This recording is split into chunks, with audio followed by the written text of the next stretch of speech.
Alright, so just walked through the fort, and yes, it's amazing. Too bad, unfortunately, I'm not going to wait an hour to go into the fort, but was able to just walk around the fort and see most of the stuff that I kind of wanted to see already. And now we're going to walk along the banks of the trench. This was one of the trenches that they used back in the Spanish American War when the Spanish invaded St. Augustine in 1565. You can see how deep this trench is, and this is a highly Spaniard popularity, Latino, because it is this is Spanish invaded St. Augustine in 1565. Then we're going to head over to, we're going to try to go find the lighthouse. But first we're going to walk across the street here to the old cemetery.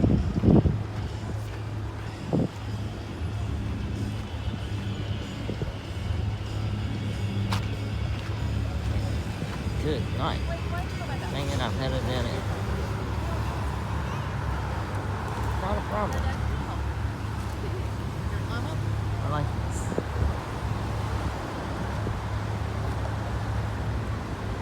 See all behind me.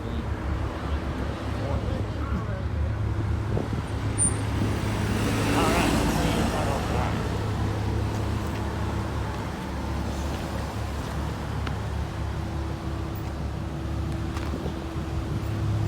Easy enough. Alright, I'll walk across here.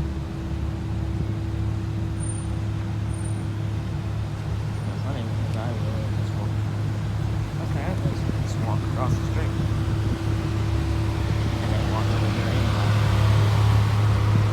That's where I just was a minute ago. We're gonna walk across here. And that's where the car there. We keep off historic structures. We have found the old gate of the original entrance to St. Augustine. And it says this gate opened in 1739.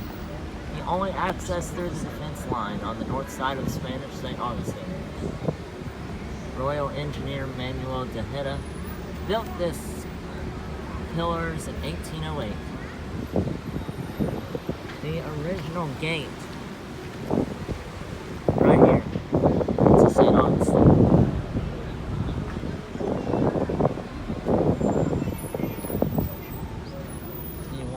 Way, and then we'll walk back that way through the hub and downtown.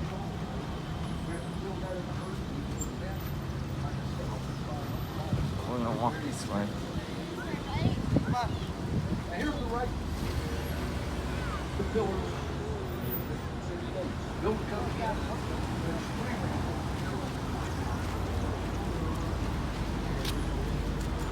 Side, yes. Safe haven.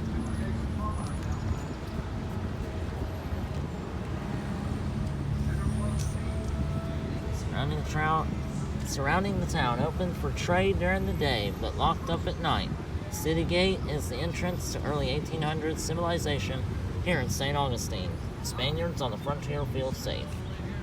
The Spanish built this gate when they reconstructed the city's northern wall, the Castillo line, in 1808, more than 100 years after the Castillo was completed, having wrestled possession back from the British. The Spanish fortified the town to keep the Americans out. The gate was a critical part of the improvements to the city's fortified defense. Look on both sides of the gate to see restored sections of the wall that once surrounded St. Augustine. It was a safe haven, or, as in Spanish, it was refugio seguro. That means safe haven in Spanish. So,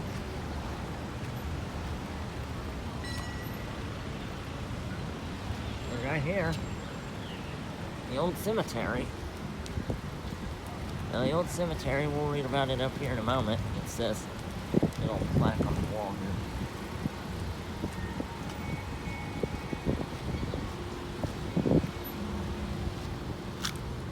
Said before Florida became a U.S. territory in 1821, its land was owned by Spain. Not of a yellow fever in 1820 epidemic. 1821, the city fathers realized no place existed to bury non-Catholics. In July 1884, the city passed an ordinance forbidding any further burials in both Tolomedo Cemetery and the Huguenot Cemetery. Today, the Huguenot Cemetery, administered by volunteers of Friends of the Huguenot Cemetery Incorporated, nonprofit tax-exempt corporation since 1993, and continued to be restored and refurbished.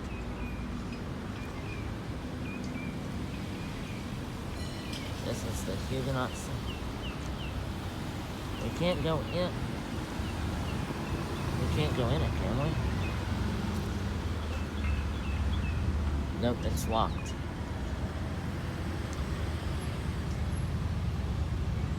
This is the Huguenot Cemetery, where non-Catholics were buried. Back in this time period, the non-Catholics or Protestants, Christians, were buried here. For some reason, because they weren't at the Catholic faith. But during the yellow fever epidemic of 1821, this half-acre plot was set aside as public cemetery. Many Protestant pioneers to the new Florida territory are buried here. Often such burials made at public expense went unmarked. The Presbyterian Church has owned and maintained cemeteries since 1832. Interments were discontinued in 1884. So now it's owned by the Presbyterian Church, and I believe we have reached the summit of St. Augustine as we have come to the Visitor Center.